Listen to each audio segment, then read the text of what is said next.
ನೋಡಿ, ನಮ್ಮನ್ನು ಸೆಲೆಕ್ಟ್ ಮಾಡಿ ಒಂದು ಇಂಟರ್ವ್ಯೂ ಮಾಡ್ತಾರಲ್ಲ, ಆವಾಗಲೇ ತುಂಬ ಸ್ಪಷ್ಟವಾಗಿ ಹೇಳೋರು.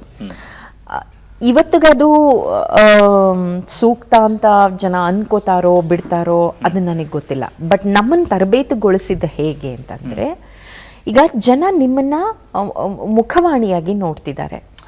ನೀವು ಹೇಳೋ ವಿಷಯದ ಕಡೆ ಅವರ ಗಮನ ಹೋಗಬೇಕೇ ವಿನಃ ನಿಮ್ಮ ವೇಷಭೂಷಣ ನೋಡೋದು, ಅಯ್ಯೋ ಇವಳು ಹಿಂಗೆ ಮಾಡ್ಕೊಂಡಿದ್ದಾಳೆ ನನಗಿದಿಲ್ವಲ್ಲ ಅಂತ ಅವರಲ್ಲಿ ಒಂದು ಭಾವನೆ ಬರೋದು, ಅದು ಯಾವತ್ತೂ ಆಗಬಾರ್ದು ಅಂತ ಹೇಳಿದ್ರು. ಅದು ಎಷ್ಟು ಒಳ್ಳೆ ಥಾಟ್ ಅಲ್ವಾ? ಅಲ್ವಾ?